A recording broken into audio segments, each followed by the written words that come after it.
Hello दोस्तों, कैसे हैं। फिर से एक नई वीडियो में आपका स्वागत है। सबसे पहले फिर से आप सभी को उत्तराखंड के लोकप्रिय त्यौहार बिरुड़ पंचमी की बहुत बहुत बधाई एंड बहुत बहुत शुभकामनाएं। तो दोस्तों कमेंट करके बताना कि आपने बिरुड़ भिगाए या नहीं। हम लोगों ने तो बिरुड़े भिगा दिए हैं, तो इसीलिए मैं वीडियो भी बना रही हूँ बिरुड़े भिगाने की। तो उम्मीद करूँगी आप लोगों ने भी बिरुड़े भिगाई दिए होंगे, क्योंकि ये खाने तो लास्ट में हम नहीं हैं। तो आज की वीडियो में हम जानेंगे बिरुड़ पंचमी से रिलेटिव कुछ बातें आपके। जैसा कि आप सभी को पता है, उत्तराखंड का लोकप्रिय त्यौहार, उत्तराखंड में हमारे पहाड़ों में इतने त्यौहार आते हैं कि हर महीने कोई ना कोई त्यौहार आते रहता है। जैसा कि आज फिर से आ गया बिरुड़ त्यौहार। पिछली कुछ वीडियो से मैं आपको बधाई देते जा रही हूँ अगर नई नई चीज़ों की। तो आगे भी मैं आपको ऐसे देते जाऊंगी, क्योंकि पहाड़ों में तो कोई ना कोई त्यौहार महीने के संक्रांति या मसांतों को आते रहता है। तो आज की वीडियो में हम जानेंगे बिरुड़ पंचमी के बारे में। जैसा कि आप सभी को पता है, आज बिरुड़ पंचमी का दिन है। सभी ने बिरुड़ भिगा दिए होंगे। तो बिरुड़ क्यों भिगाए जाते हैं, ये त्यौहार किस रूप से मान्यता में है, तो इसके बारे में जानते हैं। बिरुड़ पंचमी का ये पाठों का ये महत्वपूर्ण त्यौहार भगवान भोलेनाथ और माता गौरा माँ से समर्पित है। जैसे हमारे उत्तराखंड में देवी देवताओं को पूजा जाता है, जैसे मनाया जाता है या उन्हें लाके या उनकी पूजा की जाती है, उसी तरह ये त्यौहार भी है। ये भी है कि हमें माँ गौरा को पहले इस त्यौहार को मनाने का मेन उद्देश्य ये होता है कि आज के दिन नहीं, आज तो बिरुड़े भिगाए हैं। जिस दिन बिरुड़े धोए जाते हैं उस दिन गौरा माँ अपने मायके आ जाती है। तो जैसा कि आप में से सभी लोगों को पता होगा, उस दिन गौरा माँ बनाई जाती है। गौरा माँ बनाई जाती है हमारे खेत की ताज़ी फसल धान की बालियों से, क्योंकि जो धान की बालियाँ होती हैं उसे उखाड़ के एक डल्ले में रखा जाता है, एक टोकरी में रखा जाता है, जिससे उसे अच्छे से दुल्हन और दूल्हे की तरह सजाया जाता है। उसी से गौरा माँ की पूजा होती है। और इन बिरुड़े भिगाने का मेन उद्देश्य यही है कि इन्हीं से पूजा होती है। तो बिरुड़े भिगाने के बारे में मैं आपको बता दूं कि जैसा कि आज से पहले जो पिछली फसल हम लोगों ने काटी थी, तो उनमें से सभी फसलों को मिला के 5 फसल या 7 फसल को मिला के भिगाया जाता है।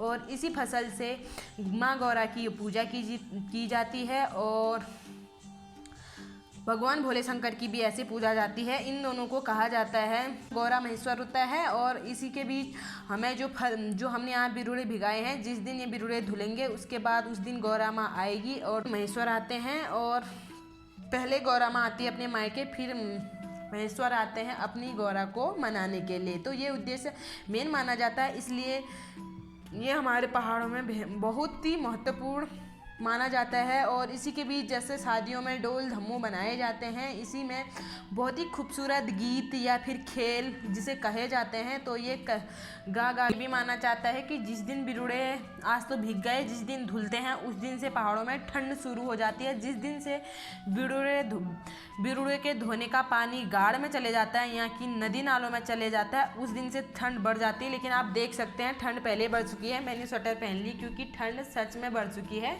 तो अब ठंड बढ़नी शुरू हो जाएगी इस गौरा के त्यौहार से। तो इस गौरा के त्यौहार से नहीं, अब से सीजन ठंडियों का शुरू हो जाता है, इसलिए अब ठंडी भी शुरू हो जाएगी। जैसा कि आप देख सकते हैं मैंने स्वेटर पहन भी लिया है, तो ठंड सच में बढ़ चुकी है।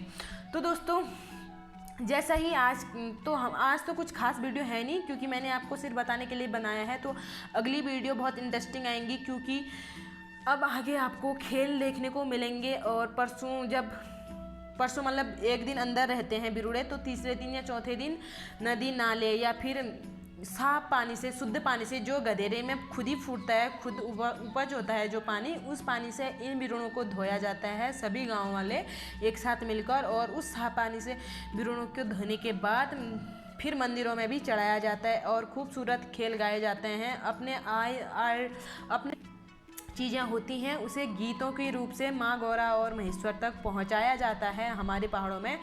तो कुछ इस तरह का आज दोस्तों मैं दिखाती हूँ अब आपको हमारे घर के भिगाए हुए बिरुड़े हमने कैसे भिगाए। सबसे पहले हमें बिरुड़े भिगाने के लिए हमें चाहिए तांबे का बर्तन या पीतल का। तो हमने तांबे की तौली ले रखी है, तो आपके पास कोई भी बर्तन उसमें भिगा सकते हैं। तो इसे भिगाने का ये मेन उद्देश्य रहता है कि 2 बर्तनों में इसे भिगाया जाता है।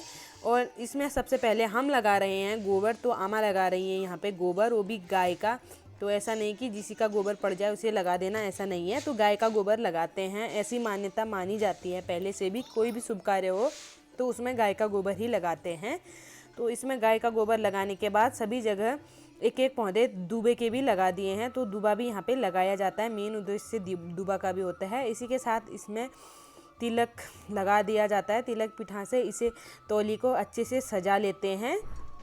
तो यहाँ पे आमा सब कुछ सजा रही हैं, क्योंकि सबसे बड़े आमा है तो आमा ही कर रहे हैं घर के। इसके बाद हमें इसे अच्छे से सजाने के बाद इसमें हम डाल देंगे बर्तन। तो कभी भी हो एक बर्तन में, हमारे पहाड़ में नहीं भिगाया जाता बिरुड़ा, तो 2 बर्तनों में भिगाया जाता है। तो इसलिए हमने एक लोटा अंदर रख दिया है, एक बाहर से, तो ताकि हमें इसे एक एक हाथ से जैसे एक एक अजोली करके डालते हैं। ऐसा नहीं कि पूरा बर्तन है पूरा बर्तन ही इसमें डाल दें, ऐसा नहीं करते।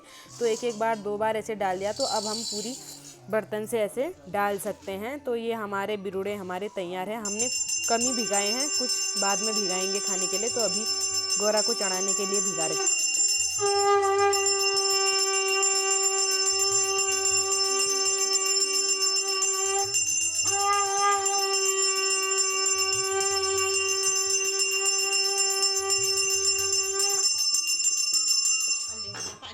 तो दोस्तों इसी के साथ हमारे बिरुड़े भीग गए हैं, तो इसे यहाँ रख देते हैं। अब परसों इनको धोएंगे तभी इन्हें निकाला जाएगा। तब 5 फल भिगाने का उद्देश्य होता है। एक तो भिगा लेते हैं बिरुड़, जो मैं आपको बार बार बोल रही हूँ, बिरुड़ बिरुड़। तो इसमें गेहूँ भी डालते हैं, चने डालते हैं, मटर डालते हैं और कुछ इस तरह का गुरूस उरूस मिला के 5 या 7 चीज़ें मिला के इन्हें भिगाया जाता है।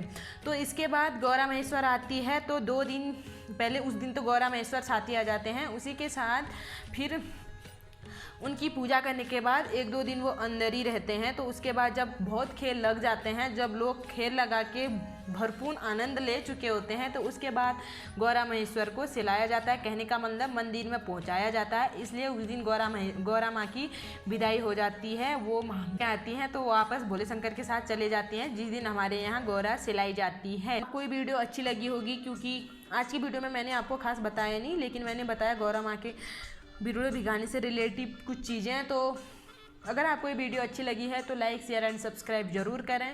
तो दोस्तों अगर आपको गौरा से रिलेटिव आगे कुछ देखना है तो चैनल को सब्सक्राइब करके ज़रूर रखें, क्योंकि आपको अगले कुछ दिनों में गौरा से रिलेटिव वो सारी चीज़ें देखने को मिलेंगी। कैसे गौरा माँ की पूजा होती है, कैसे लाया जाता है और क्या क्या चीज़ें इन चीज़ों में करनी पड़ती है, ये सभी चीज़ें शुरू हो जाएंगी। तो दोस्तों उम्मीद करूँगी आपको ये वीडियो मुलाकात होगी ऐसे ही एक नए ब्लॉग में। भगवान करे आपका समय शुभ हो। Take care and bye bye.